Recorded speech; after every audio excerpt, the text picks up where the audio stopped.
Alicia, can I start with you? I mean, let's simplify this. We've all got our opinions about this policy.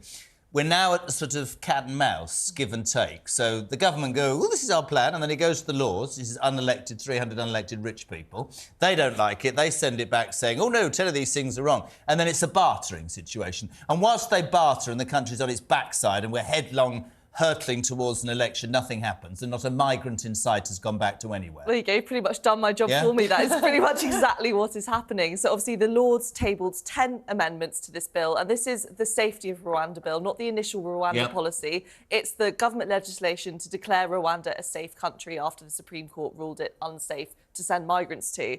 And the Lords added all of these changes to this bill and said, you know, this is what the bill should look like before it's passed into law. And the government and all of the MPs and the Commons have simply just said, no, we don't want these. So it's now going to go back to the House of Lords, and they're going to try and make more amendments. It's just going to be in this weird situation where they're going, we want this, we don't want this, we want this, we don't want this for a long time. Sorry, Nick, go. Is there a split between the reasons why people have rejected it? A half of people sort of going, it doesn't go far enough, and the other half are saying it goes too far. Yeah, like, pretty much exactly. So there's lots of Conservative MPs towards the right of the party who are just saying that the Lords' amendments really watered down the bill, and they were saying it's just ineffective. If you add all of these different factors into it, it just makes the policy really, really difficult to actually implement. Yeah. Got the words. Great word. Yeah. Claire, can I bring you in? We've talked incessantly on this show about the Home Office.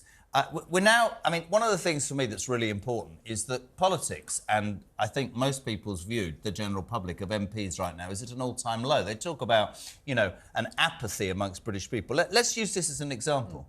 People who are struggling, people who have issues about immigration, people who don't have issues with immigration are going to watch another debacle with a bunch of MPs who are losing any credit they've got by the day, arguing with the Lords. And yet again, another example in this country that nothing seems to get done, does it, Claire? I mean, no, it doesn't. But the problem is with this is when you've got a bill which potentially breached international law, that is exactly what the House of Lords are there to do, is to scrutinise it. And I'm sure that we would all want to have our human rights upheld if that applied to ourselves. So it's right that they look at it. And some of the amendments were quite sensible, one of which was looking at those coming from Afghanistan who had fought for the United Kingdom. And they wanted some kind of safeguard that they wouldn't get sent to Rwanda, that we would honour our legal obligation to them to resettle them.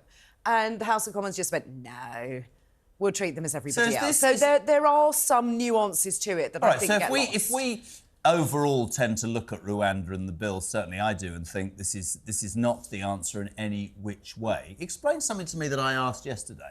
You've got a Prime Minister who's massively unpopular, probably the least popular one ever, and a party that's heading for Armageddon. And yet they miss stuff that easy. Why? Why? Because they just want it to go through. Right. And there is your real problem, because they are so wedded to this working, they are setting all their election pledges by stopping the boats, getting Rwanda, getting planes off the ground. One person going ticks the box. One person going ticks that box, the Prime Minister will be happy. Now, the rest of the country won't, because it isn't going to solve a problem. It's going to cost a huge amount of money. And also the Rwandans are saying, well, if you do send some over, can you only send a few, because we don't know quite how our processing is going to work. So it isn't going to be an entire plane load of 500 going over. I think they would probably only want about 100 to start with in any case. And that's if you can get an airline to take them. Alicia, what happens next then? Just the parliamentary process, it's gone back to the Commons, and do they have to take it back to the Lords again? So it's the Commons have just rejected these amendments. It's now going to go back to the House of Lords before Easter recess, and then depending on what happens in the Lords, that really shapes what will happen next. But realistically, the important thing here is that no flights are going to be taking off any time soon. There's still so many obstacles to overcome. The Commons and the Lords haven't agreed on anything yet. There is just still so much to happen before we see a single flight go. Do you think sorry. No, go. It was your Do you turn. think that Sunak sits in number 10, Claire, seriously here, and realises that this is a dud, realises that this is not going to happen, that he's wedded himself, in your words, to something that logistically, whatever way, it's not going to work, is it? There's 170,000 people. I will go on about it. I'd far rather have spent 6 months at least attempting to create a processing system. This isn't going to work. No, it isn't, but he can't back out of it The country Proving has spent again that he's a lot of money. Completely out of his depth. But also he's got his own party fighting on the backbenches behind him and possibly in front of him, looking to get rid of him as a leader. If he looks to be backing down or watering down, then one side are going to go for him and there'll be letters of no confidence.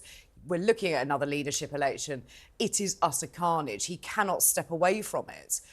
We have put so much into this. We're so invested in one thing. We haven't kind of thought of a plan B, a plan C, or anything else. Keeps mentioning the fact that Albania worked, so this will work. And I think Albania it's a lot works of because we got off our thinking. backsides and created an agreement about sending people back. So would it not be better time spent for him and the Home Office to have created more agreements with other countries? Absolutely. They should have been doing that for the last 4 years. This is not What is wrong with him? None of this is rocket science. It really isn't. If you want to return people to a country, you need to have an agreement in place. I don't understand why that hasn't been drilled into every single Home Secretary we've had, and there have been a few of those, or every single Prime Minister that we've had. And again, we've had a few. Why do they not understand? Precisely. Alicia, do you think that this is going to work for... The news that happened overnight that the Lords have kind of knocked it back, we're seeing this political ping-pong. Do you think this will work in favour or against the argument that the House of Lords should be abolished? I mean, Keir Starmer has spoken about assessing the position of the House of Lords. I personally never understood it until I was watching the news unravel last night, and I figured that, well, actually, these are people whose jobs don't depend on which way they vote. And actually, there is an awful lot of value. A safety net, almost. It's a safety net. And whilst it must frustrate some politicians, I think, for me watching it last night, I was like, well, they're just voting with their heart and they're voting with their morals. This is a real rather than seminal anything else. moment for us, because I completely agree. And weirdly, I was completely against the House of Lords. But my only argument about the House of Lords, I think if you're talking about captains of industry, if you're thinking you're talking about people from all walks of life who've achieved quite a lot, I think as that safety valve, I take your point. My objection to the House of Lords, and I include Labour and Conservative, is you give somebody a lordship for having failed at their job in politics. Sure. And they're all set there. Don't agree with that.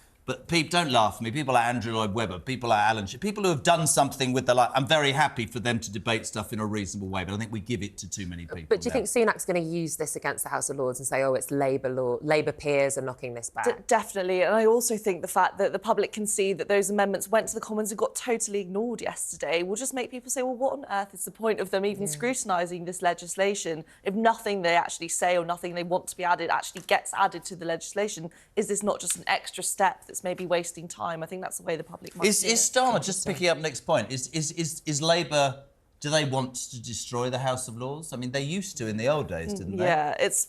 No, they don't. I think what they do is they're going to look at it. Yeah. Like every... like every Rachel party Rees said, does. we're going to look at the finance. We're going to employ 1,000 people to come into the Treasury in number 10, and we're going to have lots of meetings and things, but there's no money.